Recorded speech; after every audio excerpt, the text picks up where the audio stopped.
የሩዋንዳው ፕሬዝዳንት ፖል ካጋሜ ስለታደሙበትና የአትሌቲኮ ማድሪድ ደጋፊዎች በመጸዳጃ ቤት ወረቀት የአርሰናል ተጫዋቾችን ስለተቀበሉበት ጉዳይ ትንሽ ነገር ልበላችሁ። በአውሮፓ ቻምፒየንስ ሊግ ግማሽ ፍጻሜ የመጀመሪያ ጨዋታ ዋንዳ ሜትሮፖሊታኖ ላይ አርሰናል ከአትሌቲኮ ማድሪድ የተገናኙበት ጨዋታ አንዳቻ ተጠናቋል። ታዲያ በዛ ጨዋታ ሁለት ለየት ያሉ ነገሮችን ስንመለከት ነበር የነበረው። የመጀመሪያው ጉዳይ በርካታ የአትሌቲኮ ማድሪድ ደጋፊዎች የመጸዳጃ ቤት ወረቀት ወይም ደግሞ ቶይሌት ፔፐር ሮል የሚባለውን ይዘው የአርሰናል ተጫዋቾችን የተቀበሉበት መንገድ ግርምትን የፈጠረ ጉዳይ ነበረ። ከአሁን በፊት እንደምታውቁት በተለመደ መልኩ የምንመለከታቸው የርችት ውጤቶች ወይም ደግሞ ሌሎች ትልልቅ የሚባሉ ባነሮች ቡድኖቻቸውን ለማበረታታት ወይም ደግሞ የተቃራኒ ተጫዋቾችን ለመቃወም ሀሳባቸውን ሲገልጹ በተደጋጋሚ በትልልቅ የአውሮፓ ስታዲየሞች እንመለከት ነበረ። በምሽቱ የአውሮፓ ቻምፒየንስ ሊግ ጨዋታ ግን ለየት ባለ መልኩ የአትሌቲኮ ማድሪድ ደጋፊዎች የሽንት ቤት ወረቀቶችን በጣም በበርካታ ሁኔታ ይዘው ስታዲየም ውስጥ ተገኝተዋል። ሲወረውሩም እንደ ዝናብ ሲያዘንቧቸውም እየተመለከትን ነበረ። እንዲህ አይነቱን ትርኢት እውነት ለመናገር ብዙ ጊዜ የምንመለከተው በደቡብ አሜሪካ ሀገራት በሚገኙ እግር ኳስ ክለቦች ጨዋታ ላይ ብዙ ጊዜ የምንመለከተው በጣም ትልልቅ የሚባሉ የደቡብ አሜሪካ ሀገራት ክለቦች ትልልቅ ጨዋታዎች ሲኖሯቸው መሰል ሶፍቶችን መወርወር፣ ስቴዲየሙን በዛ መልኩ በዝናብ መልክ ማዝነም ማጥለቅለቅ የተለመደ ነው።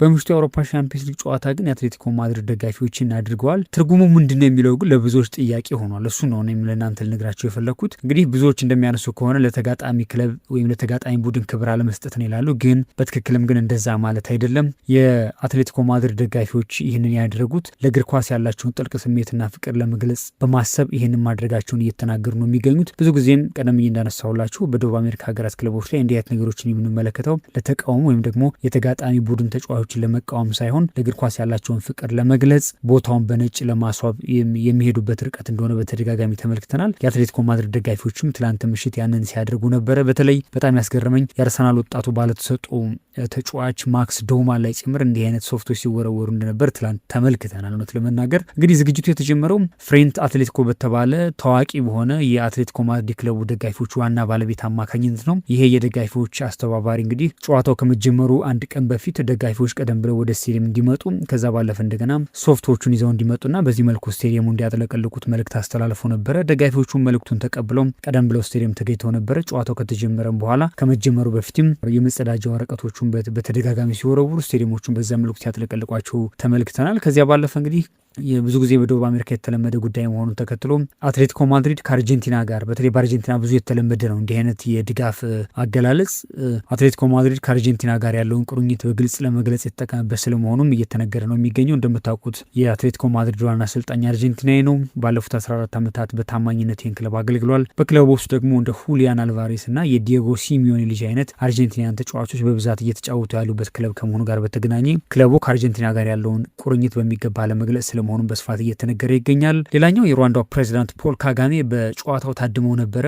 እንግዲህ በሁለት ምክንያት እኚህ የሩዋንዳው ፕሬዚዳንት እዛ ታድመዋል። የአትሌቲኮ ማድሪድም የአርሰናልም ስፖንሰር ናት ሩዋንዳ። እንደምታውቁት ቪዚት ሩዋንዳ በሚል ባለፉት ጥቂት በማይባሉ ዓመታት ሀገሪቷ እንዲጎበኙ በርካታ ታላላቅ የአውሮፓ ክለቦችን ስፖንሰር እያደረገች ነው የምትገኘው። ከአርሰናል ጋር ባለፉት 8ና 9 ዓመታት ቪዚት ሩዋንዳ እንደምታውቁት የአርሰናል መለያ ጫፉ ላይ እጅጌያቸው ጫፍ ላይ ቪዚት ሩዋንዳ የሚል ነገር ትመለከታላችሁ። እሱ ማለት ወደ ሩዋንዳ መታችሁ መጎብኘት ትችላላችሁ የሚለው መልእክት ለማስተላለፍ በሚሊዮን ዶላር ከፍለው ስፖንሰር እያደረጉ ነው የሚገኙት። ከአርሰናል ባሻገር የአትሌቲኮ ማድሪድም ከ2018 ጀምሮ ሩዋንዳ ስፖንሰር ናት። ስለዚህ የሩዋንዳው ፕሬዚዳንት ፖል ካጋሜ በእነዚህ ምክንያቶች ስቴዲየም ተገኝተው ጨዋታውን ሲመለከቱ ነበረ። በነገራችን ላይ የአትሌቲኮ ማድሪድና የአርሰናል ብቻ ስፖንሰር አይደለችም ሩዋንዳ፣ የባየር ሙኒክና የፓሪሰን ጀርመን ጭምር ስፖንሰር ናት። ይህ ማለት በዚህ ዓመት የአውሮፓ ቻምፒየንስ ሊግ ግማሽ ፍጻሜ የደረሱት የአራቱም ክለቦች ስፖንሰር አፍሪካዊቱ ሀገር ሩዋንዳ ናት ይባል ማመን የሚከብድ ይመስለኛል። ይሄ ማለት አንደኛው ክለብ የአውሮፓ ቻምፒየንስ ሊግ ዋንጫን ያነሳል። ስለዚህ ሩዋንዳ በሚገባ ተሳክቶላታል ብሎ ማንሳት ይቻላል። አራቱም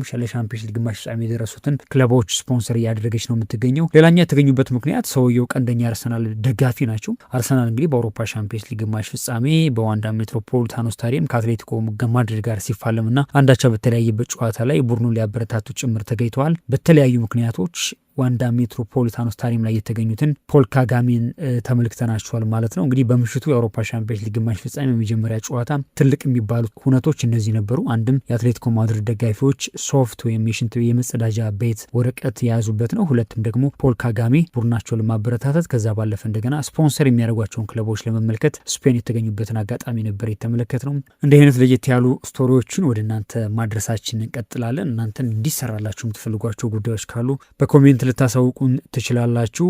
አስገራሚው ትዕይንት ግን በዋንዳ ሜትሮፖሊታኖ በዚህ መልኩ ተጠናቋል።